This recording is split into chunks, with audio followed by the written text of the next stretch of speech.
Welcome to Jewish History Soundbites podcast with Yehuda Geberer. Immerse yourself in the rich tapestry of Jewish history as we explore fascinating tales and uncover hidden gems from our glorious past. Brought to you by our proud sponsor, Cross River, a leader at the intersection of financial services and technology, committed to empowering the communities they serve. Cross River's steadfast support fuels our mission to preserve our heritage and foster a vibrant future for all. Contact Cross River through their website at crossriver.com. A date which will live in infamy.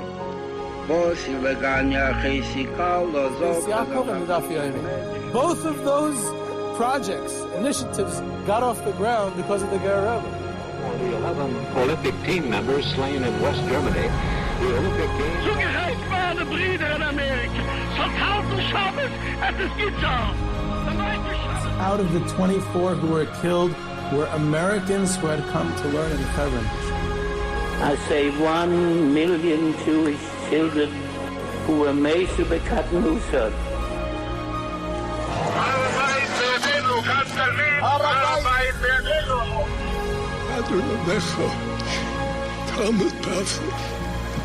Whoever heard such beautiful words? It is never too little, it is never too late, and it is never enough. Jewish History Soundbites, bringing alive the world of our glorious past. Here is our host, live from Jerusalem, Jewish historian and tour guide. Yehuda Geberer, Jewish History Soundbites, and this is part 4 in our ongoing series of The Great Escape to Shanghai, The Great Shanghai Escape. And we, if you want to check out our previous episodes, check them out, parts 1 through 3. There will be many more to come. And of course, if you want to check out all the other episodes in our archive, you can find them on whatever platform you get your podcasts. And please share it with your friends and family. And that is the best way to help the podcast. And Jewish History Soundbites, you can also leave a rating and a review if you want. So we spoke about the beginning of the search for visas and then how that search becomes desperate in the summer of 1940 with the Soviet occupation of Lithuania. And this episode is going to focus on what to many will be the climax of the story, on the Dutch Curacao visas and the Japanese transit visas and who the heroes of this story are. And I did mention it briefly.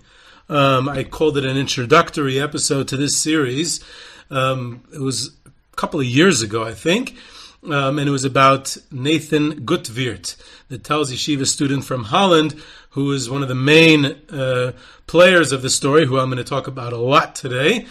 So if you want to see that episode, it was, I don't remember how long ago, but that would give a little bit more of a background to the story. So this is really the central part of the entire story, how these Polish Jewish refugees, for the most part, it was started by a couple of Dutch citizens, but most of those who eventually got these visas were Polish Jewish refugees, how they were able to obtain the Dutch Curacao visas and subsequently, or as a result of that, the Japanese transit visas from Chiune Sugihara, the Japanese consul, how that transpired. I hope we get it all in one. If not, we'll just continue in the next installment. So we are in Soviet-occupied Lithuania in the summer of 1940. Just a reminder, the Soviets start coming in on June 15th, and Lithuania is formally incorporated into the Soviet Union on August 3rd, less than 2 months later, and they start to close up the consulates. So the time that we're talking, the time frame is, I guess we'll say mid-July, more towards the end of July, till like mid to late August. It's roughly a month and a half of time, perhaps the beginning of September even, if we stretch it a bit. Zorach Warhaftig said that he, in his memoir, that he was pretty much the only one still working in an official capacity for a Jewish organization focusing on the emigration, assisting emigration for refugees, because a lot of the other offices were forcibly shut down by the Soviets. He himself no longer had an office. He worked in private apartments, in parks, street corners. The Soviets were closing down the foreign consulates because now everything has to go through Moscow. And all of this obviously is leading to this desperation because the window of opportunity to leave is being slammed shut. I just want to mention one other overlooked point to consider, and that is the military progression of World War II, and as a result, the sealing off of various other escape routes. In the spring of 1940, the German army begins its assault on the west. So the Denmark and Norway in the spring of 1940, followed by the Low Countries, Holland and Belgium, and then the fall of France in June. So by the time the Soviets occupy Lithuania, pretty much almost the entire Western Europe, including crucially Denmark and Norway, because that seals off the water escape route, the sea escape route from the Baltic states. So they are under Nazi occupation.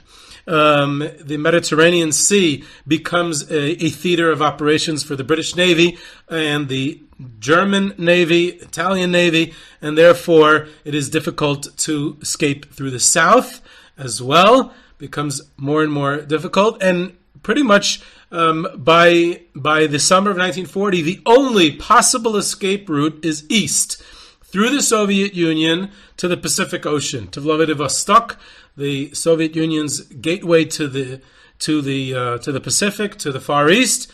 And that seems to be the only escape route. And this is a direct result of World War II battles and the positions of the Allied and Axis navies. So there are two stories here, and they're going to overlap, and I'm going to explain. We have the story of Peppy Sternheim, who was married to Lewin, so she was Peppy Sternheim Lewin, or Peppy Lewin, Mrs. Peppy Lewin.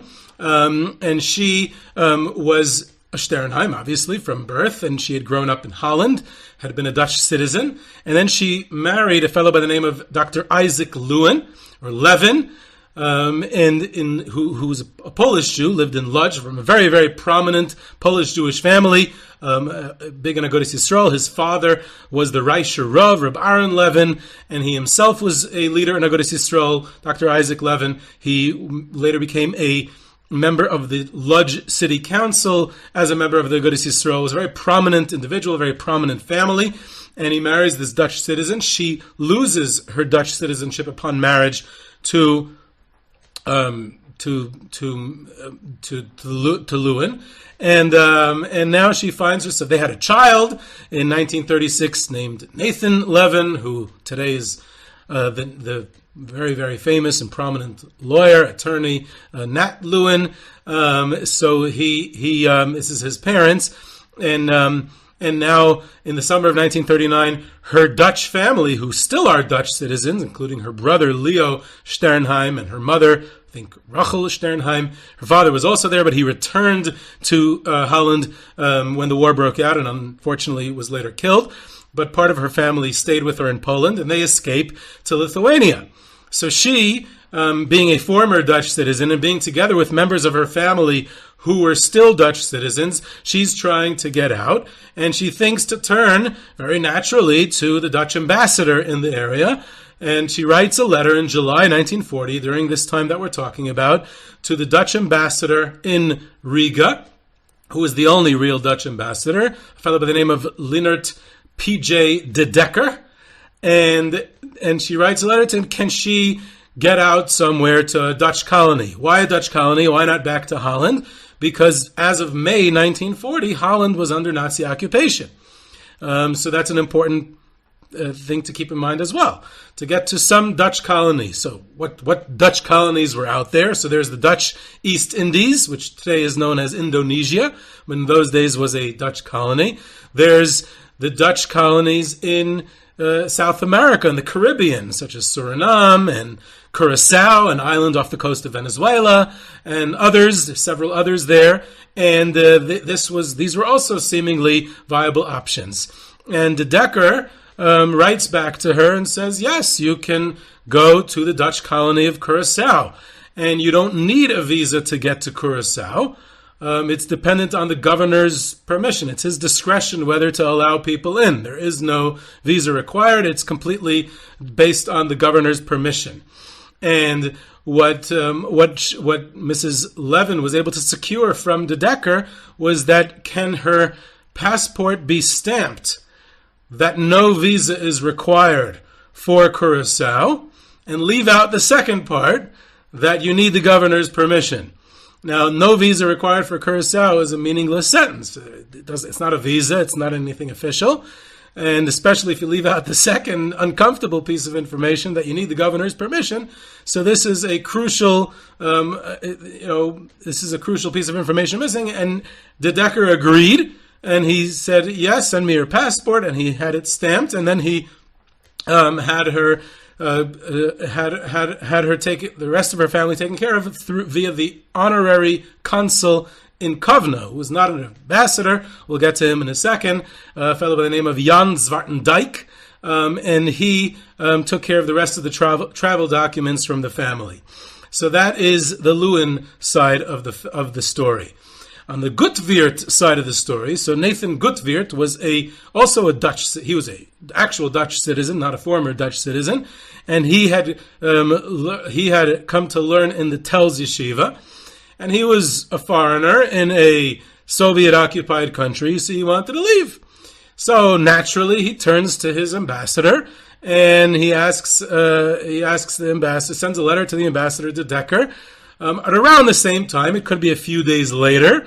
That's a big question. Who is first? We'll get to that soon. But he writes a letter to De Decker, also in July of 1940, and he says, "I'm a Dutch citizen. How do I get out?" And he says, "Dutch citizen, no problem. I mean, you can go to any Dutch colony. You don't need a visa altogether." And there was no issue with a visa for a real Dutch citizen. You don't even need the governor's permission. A Dutch citizen is allowed to go to a Dutch territory. So Gutwirth himself did not even need a visa or this special clause of no visa required. What happened is that Gutwirth wanted to help some of his friends in Telz.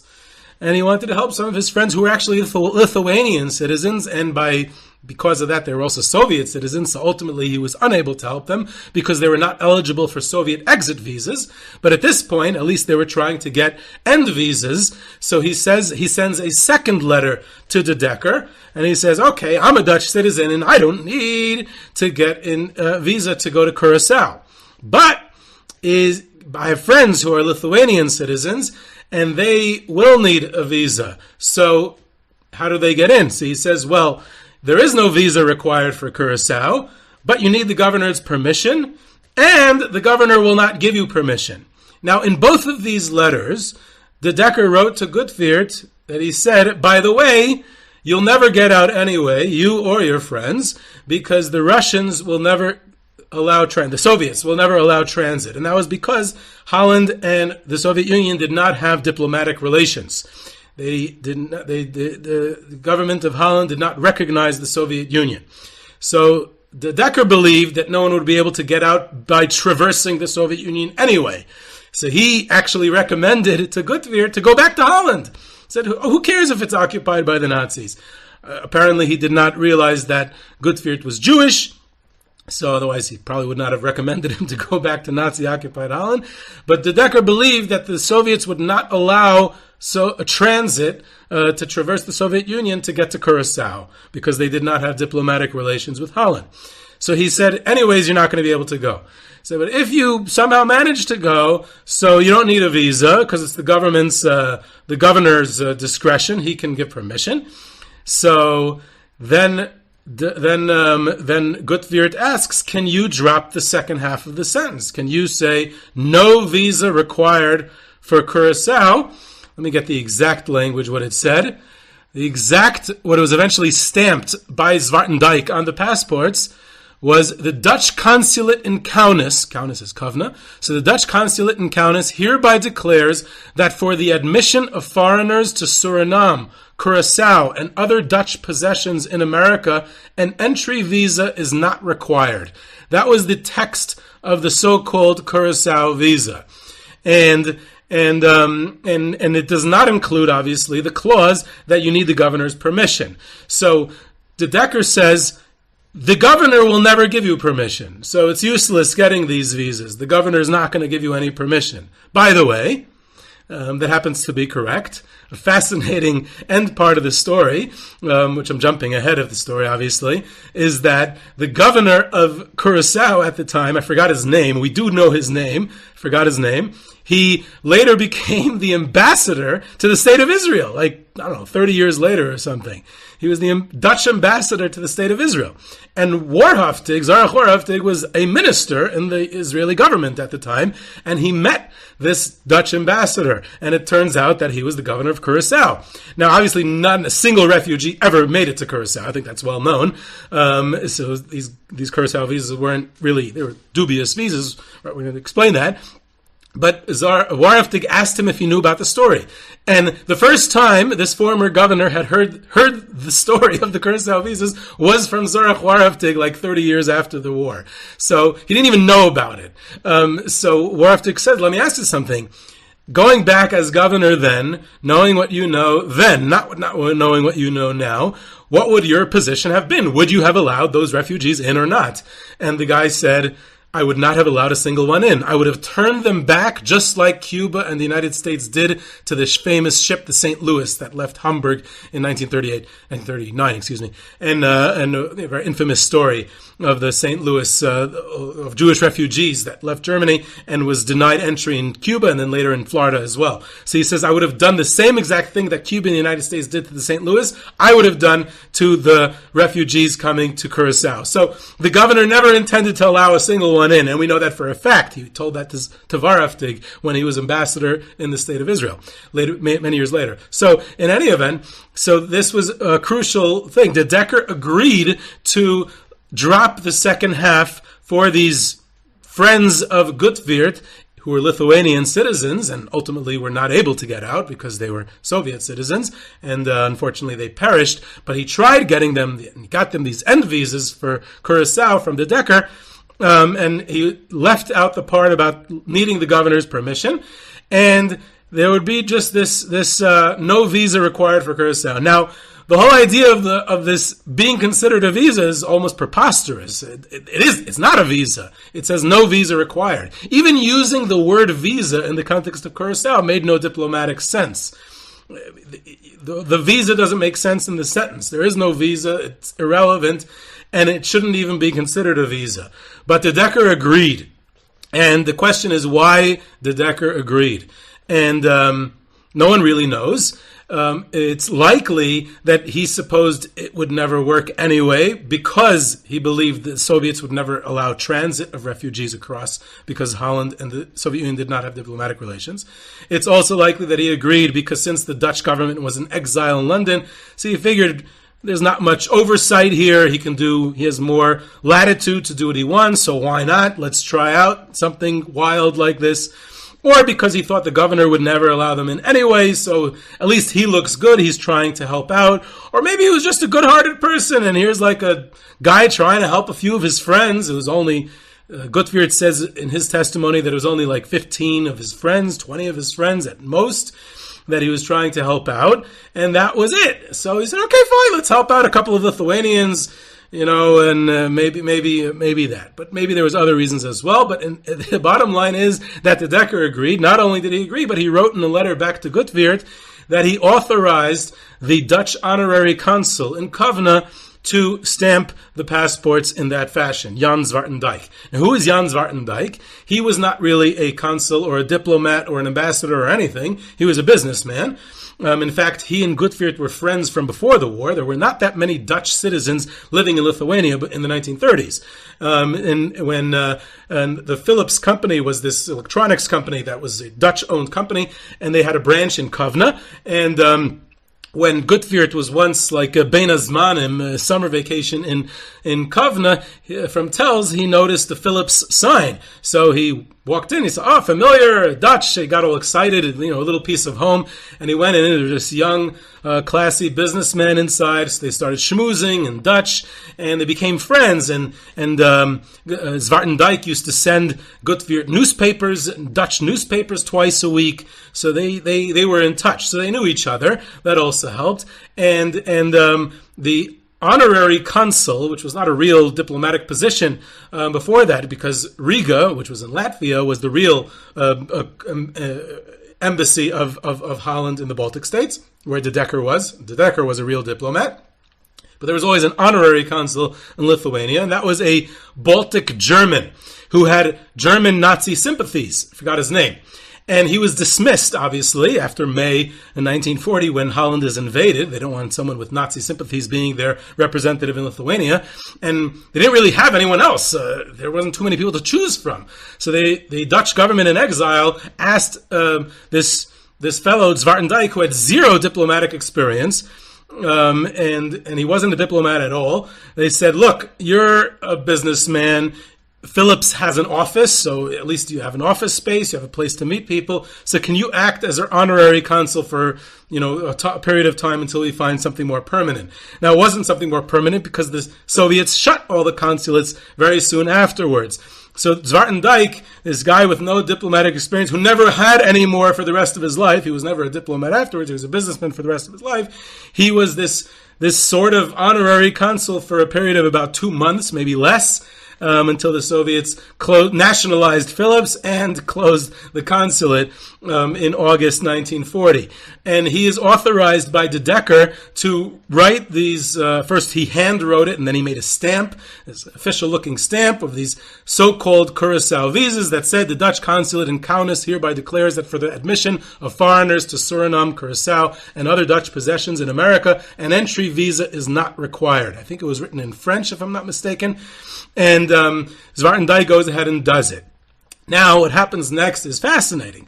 There's one of Gutwirth's friends from Tells was a fellow named Berkovich. Berkovich was affiliated with Mizrahi, with the religious Zionist political organization Mizrahi. And Berkovich knew the Mizrahi activist Zorach Warhaftig. And he informs Zorach Warhaftig, he says, "Hey, my buddy, a Dutch citizen, Gutwirth, he was able to get us these Curacao visa, whatever, not really visas, but this sentence that looks like a Curacao visa, that no visa required for Curacao." And it doesn't say the second half of the governor's permission, so that's left out, conveniently left out. And Warhaftig hears about it, and he's the rescue activist trying to get people out. So he approaches Gutwirth, and he says to him, "Can you ask Zwartendijk if he would use that for Polish Jewish refugees, if he would allow that?" And Zwartendijk, and Gutwirth goes to Zwartendijk and says, "Would you do that?"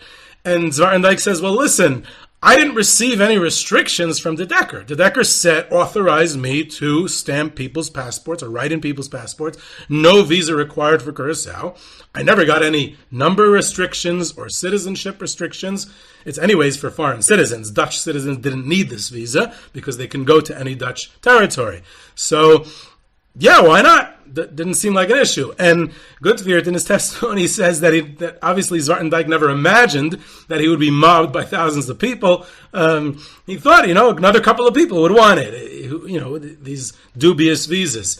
But they underestimated who Warhaftig was. Warhaftig goes ahead and spreads the word, and spreads to the desperate refugee community who sees this Soviet takeover. This is the end of July. And he goes around to people and communities, and he goes around Lithuania and to yeshivas and to rabbis and activists and leaders and families, and Warhaftig just runs around and begs and convinces and literally turns the world over to get people to take these visas.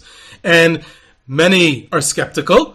Many think it's going to end them up in Siberia as soon as they go for a Soviet exit visa with this useless piece of paper of Curacao.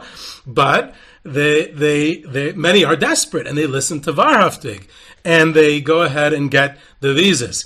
And thousands of people start mobbing Zwartendijk in Kovno, and he keeps on going. He stamps and signs. He can just, that little stamp, no visa required for Curacao, and then signs his name. He can process hundreds in a day with minimal effort, and he goes in and does so. And he literally did that for, it's hard to know the exact number. I think it's like 2,300, 2,400, and each visa can cover an entire family. You're talking about thousands and thousands of people are saved as a result. It's an incredible operation that goes on, and it's just for a couple of weeks, because by the beginning of August, the Soviets closed everything. So the whole story is over. Now, before we get to the Japanese part of this story, it's very important to clarify who was first, Mrs. Lewin or Nathan Gutwirth. And in the families, they justifiably have a lot of pride in their role in the escape. And, if my family had that role in the escape, I would be very proud also. And therefore, there's a lot of, tension about who was first and who gets more credit. Luckily, I'm not related to either family, so I have the liberty of saying that both of them get credit, and we should really be excited and proud of both of them, that they should get credit. I remember this machlokes between the two families actually reminds me of a tour I took many, many years ago. I was in Boston, and most people when they're kids and go to Boston do fun things. Unfortunately, I was a nerdy kid, so I did the Freedom Trail of the history of the American Revolution in Lexington and Concord. And the tour guide was telling us about the battles of Lexington and Concord and the shot heard round the world. And she told us that there's a big dispute between the towns of Lexington and Concord until today, which is the true shot heard around the world. Is it in Lexington or is it in Concord? And she explained that, I don't remember which one was, Lexington or Concord, or one of the two, there was the first shot of the revolution was shot. But that might not be considered the shot heard around the world, because in the other town, whatever it was, either Lexington or Concord, there was the first time that an American officer ordered his men to shoot on the British, on the Redcoats. So that was an act of rebellion. That was an act of revolt. That was the revolution. And that is the shot heard around the world. So even though technically they may have fired shots in the first town first, but that wasn't an American officer telling his men to fire on the Redcoats. That was just some sort of skirmish that just took place by accident. So I think it's very similar here. I think it seems that the Levins have quite substantiated their story that they were first, but the idea that it spread to other refugees seems to come more from Gutwirth, because he's the one who got it for his friends initially, and one of those friends tells about it to Warhaftig, and Warhaftig is the one who made the whole story happen by spreading it around the community of Polish Jewish refugees who ultimately were the recipients of the Curacao visas. So both of them deserve credit and get credit and should be remembered by Jewish history as heroes who enabled and facilitated this escape, and those are their respective stories. We'll get back more to Gutwirth because his story doesn't end. He becomes a hero also in Japan. He's and he also submitted quite a bit of testimony about it, and a lot of information that we have about the story from him. But now we go to the next element of the story, which is the Japanese transit visas. Because now that you have these, dubious visas that come from the Curacao, which likely that De Decker himself never believed that they would work. It's likely that Zwartendijk believed that they wouldn't work. And guess what? It's likely that most or even all of the refugees who took them believed that they didn't work. They were just so desperate they were grasping onto anything. And now, in order to get to Curacao, they would need Japanese transit visas, because if you look at a map, you have to go, in order to get to Curacao, which is this little island off the coast of Venezuela. By the way, one of the reasons that the governor of Curacao wasn't going to allow anyone in is because Curacao was of strategic importance during the war. Because Venezuela, as we know, is an oil-producing country, and it was then. I think it was actually one of the biggest in the world at the time.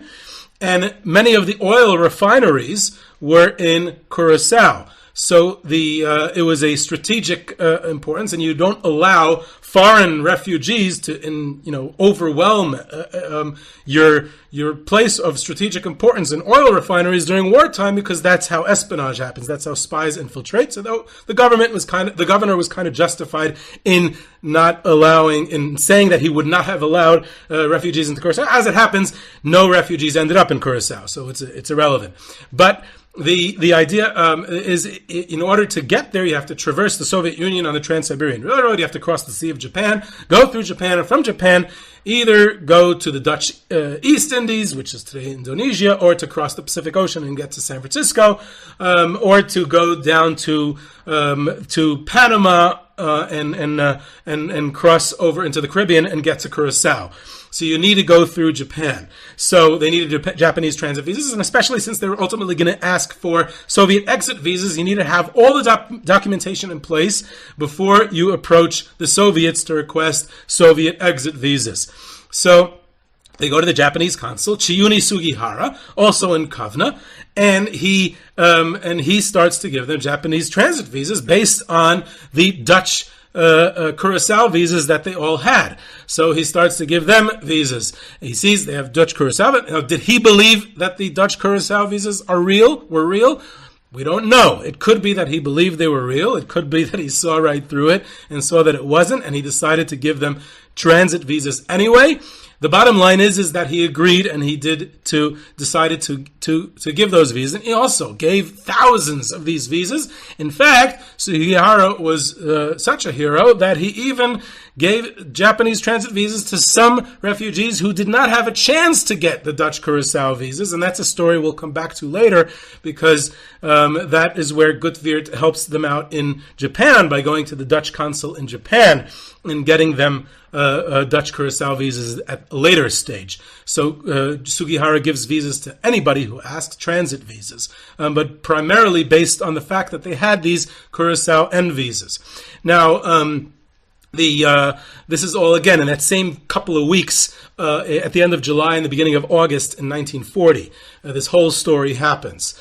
So if we take a step back and we try to assess the roles of everyone who played in this story, we most famously remember Sugihara.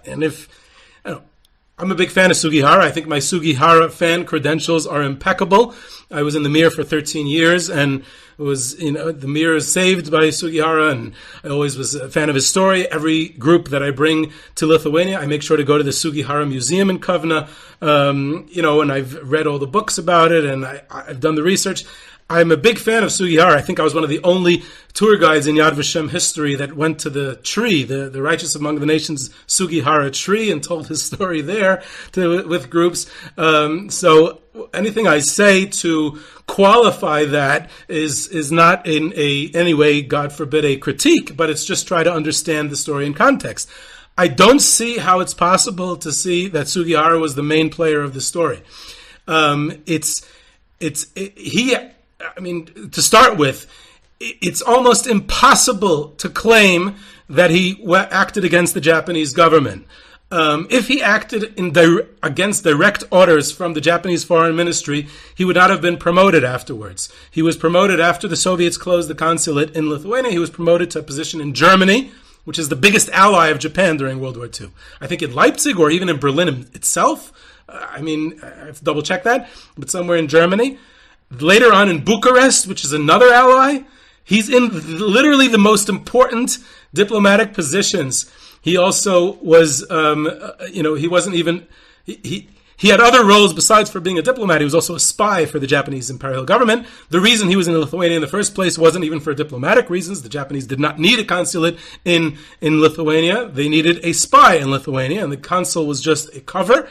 He was supposed to examine German troop movements to see when they're going to invade the Soviet Union and report back to the Japanese government. And presumably he filled that role later on in the war also. So he's promoted throughout the war, and he's only fired from the foreign ministry after the war. Now, guess what? The entire Japanese government was fired after the war, and especially the foreign ministry, where I think 96% or some crazy number of diplomats and foreign ministry officials were fired after the war. By whom?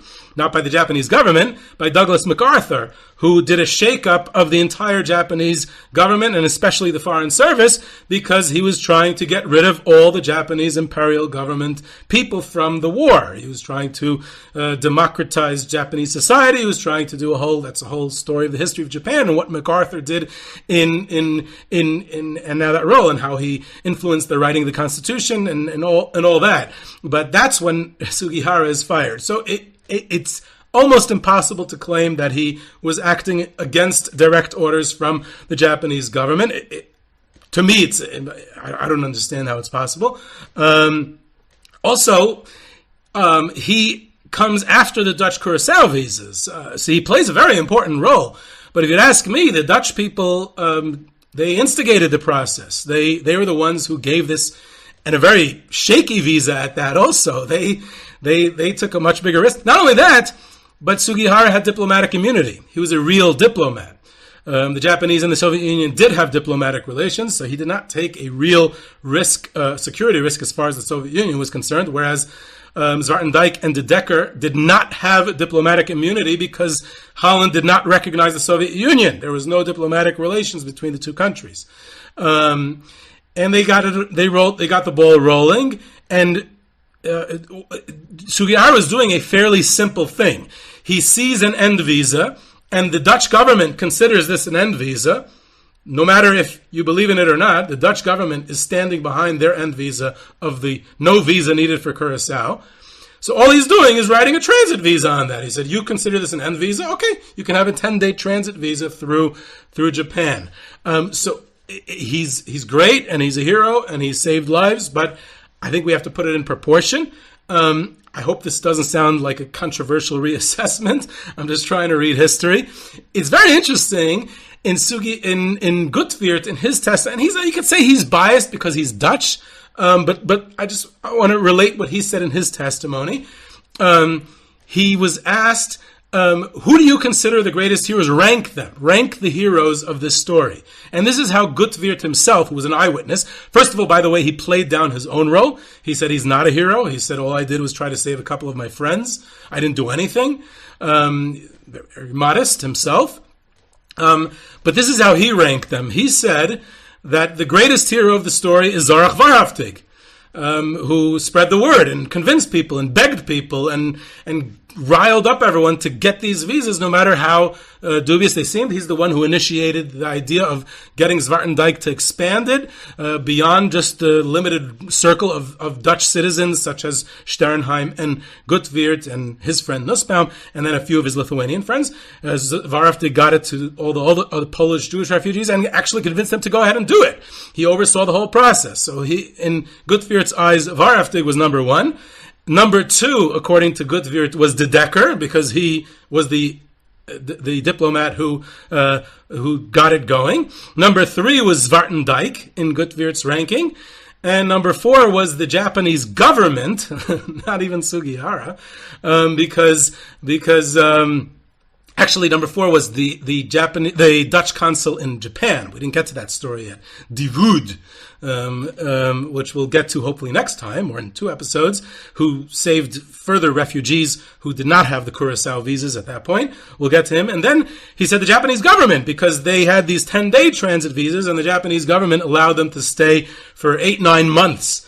And then he said, yeah, of course, Sugihara as well. Sugihara is a great hero as well, and Sugihara assisted, and if he wouldn't have given these transit visas, he could have refused, and he decided not to refuse. He saw these people outside, and he decided to help them, and he could have said no. So definitely Sugihara is a hero, and definitely he gets credit. And that's how he ranked them. Okay, and one can dispute Gutwirth. No one has to take his word at gospel. I just want to break it down a little bit, because it's interesting. Sugihara received a Righteous Among the Nations award from Yad Vashem in the State of Israel in 1985. Zwartendijk only received it in 1997 after much lobbying by his family and Gutwirth and other people. De Decker, to the best of my knowledge, never received any recognition. And of course, Warhaftig is Jewish, so they don't deserve anything for helping other Jews. So it's interesting how things work. We played down the role of Warhaftig for two reasons. Number one, because he was Jewish, and it's a much bigger deal if a non-Jew helps Jews during the Holocaust than if Jews helped other Jews during the Holocaust.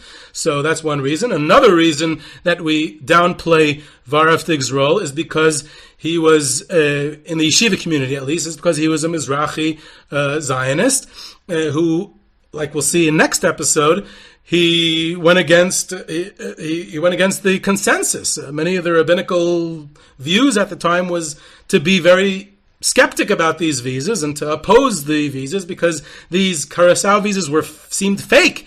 And they'd end you up in Siberia, which again, pre-final solution, no one knew about the Nazi invasion, no one knew about the final solution. The worst thing that could happen was to be sent to Siberia.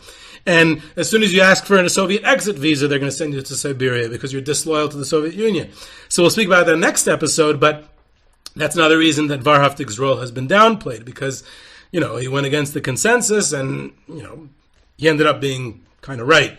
But also it's interesting that the Decker's role has been, I guess because it wasn't personal. He was far away in Riga and it was just a bunch of letters that he authorized these things. And the face of the heroism was more Sugihara, and of course, and also to a lesser extent, Zwartendijk. So, of course, anyone could do the ranking differently, and obviously, I respect all views, and I'm willing to respect other views as well. But this seems to be the facts of the story. We haven't yet gotten to how the Mir gets involved. How does the Mir Yeshiva and other famous refugees, the Hamshan of Rebbe, Temchei Tamim of Chabad, the contingent of Yeshivas Chachmei Lublin, we have to break down which refugees got these visas and see how the Mir's role plays in this. And that we'll do next time. And we're going to do a deep dive next time. How does the Mir get involved when there's a rabbinical consensus against going for these visas? When the rabbinical position of Reb Chaim Ozer Grodzinski and Reb Aaron Kotler and Reb Lezer Yudel Finkel himself and everyone else was Sheva al Taisa. Don't do anything. These visas look fake. Asking for Soviet exit visas is just asking for a one-way ticket to Siberia. And then comes along Reb Leib Malin of the Mir, and he says, well, we're going to do it anyway. We're going to go against the consensus and we're going to get those visas. And that's going to be our story next time, to try to fit the Mir into this whole picture. And of course, we'll probably get back to a little more wrapping up some loose ends from the story of the Curacao visas and Warhaftig's role and the Sugihara's role as well. So this is Yehuda Gerber, the Jewish History Soundbites. You can reach me at yehuda@yehudagerber.com for questions, comments, sources, tours, trips, sponsorships, and lectures. You can subscribe to Jewish History Soundbites on your favorite podcast platform, and I hope you enjoyed.